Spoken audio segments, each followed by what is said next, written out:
My next step is going to be to sew my borders on.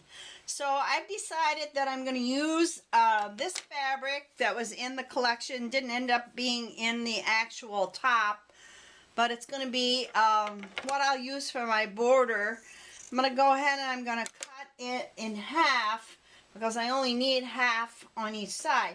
And what I did was when I pressed these down, I just pressed them all down going the same direction, so that I try to pull my seams apart as much as I could. And I took it over to my mat and I squared it up so that if I was off a little bit on some of my 1/4 inch seaming, I trued it up so that it's a true square.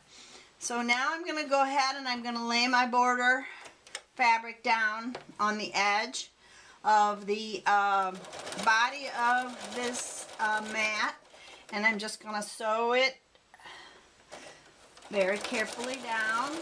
On this side, all of my seams are kind of laying face down.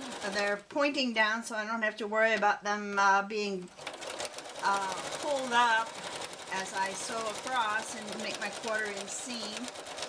I have a little bit here now that I'll be cutting off in a minute to make it square again. And I got that one done, and now I'm going to do this side.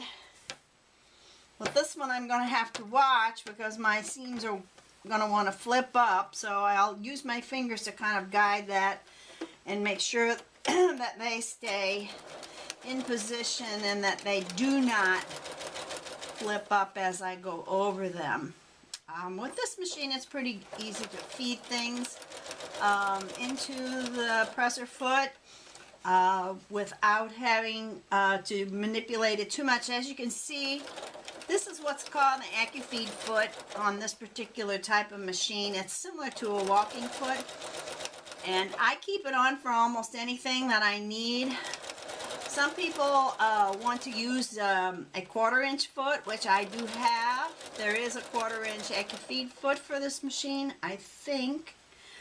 But I'm pretty good right now at getting my 1/4 inch seams done accurately. So I don't use that. And so now what I'm going to do is go to the ironing board and I'm going to iron these aside, and then I'm going to have my top finished. Now I'm getting ready to quilt my piece. I have my batting and my backing and my front piece pinned together. Some people like to use, I just use straight pins on this, but if I were using if I were doing a big quilt, I would use these curved pins. They really go in easy and slick and almost with one hand, and are easy to remove.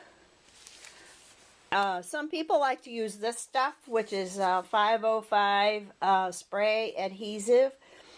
They call it a temporary fabric adhesive. I myself, I don't know, I just don't trust it.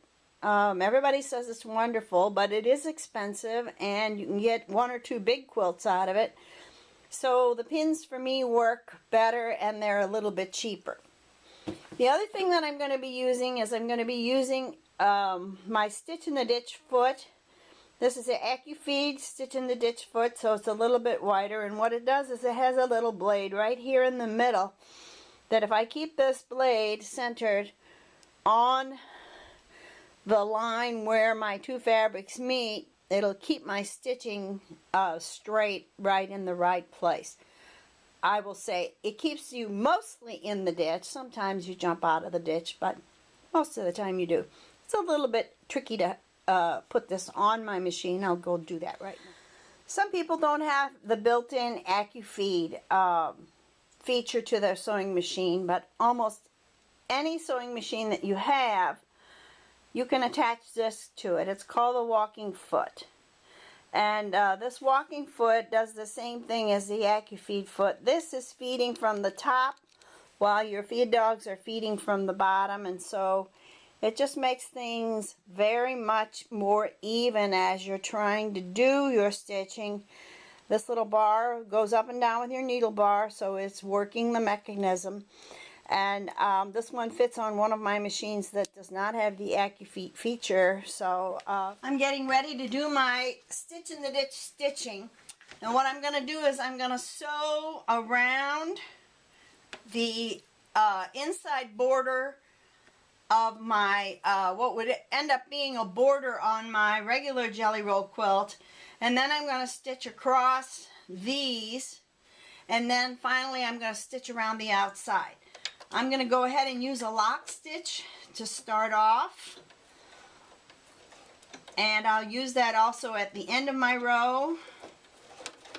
And I've got my stitch in the ditch foot is helping me to stay right there on target in my ditch.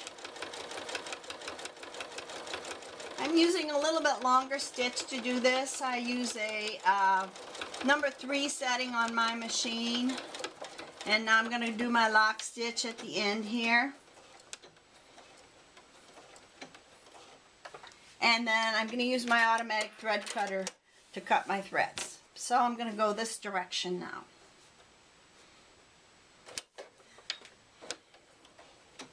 I almost stayed in the ditch. I went out a little bit there. Whoops.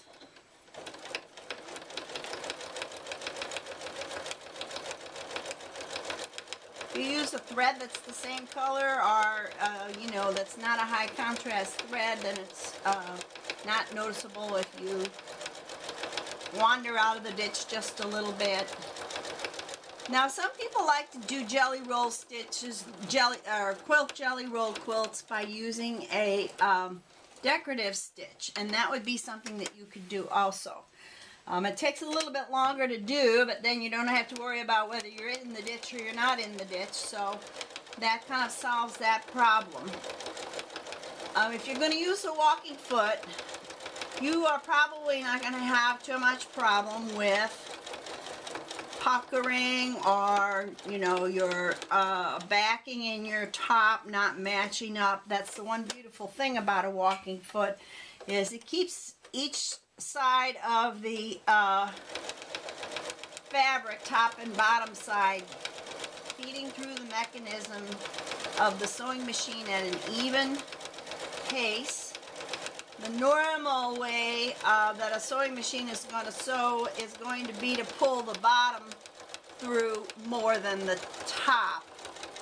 And so that's where you get uneven stitching. So here I am at the end of this particular thing. Now I'm going to start quilting my rows. So I've quilted that around the edge, and I'm going to start right here. And I'm going to do my lock stitch. Then continue to go across. If you are doing a big quilt, big jelly roll quilt that you are going to need to quilt, it's easy to do on a machine like this that has a 12-inch harp space. It's harder to do if you have a machine with a smaller harp space, but it's possible.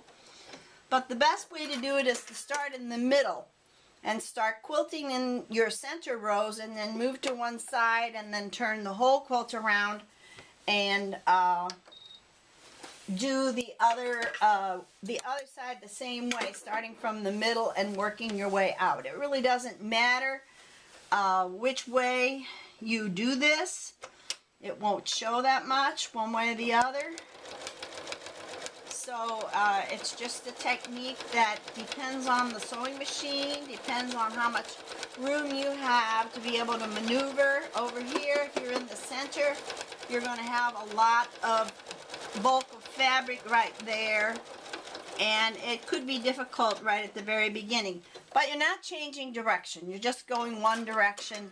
If you're going from one end to the other, just pull your jelly roll quilt top up to the starting point again, and quilt down the long row.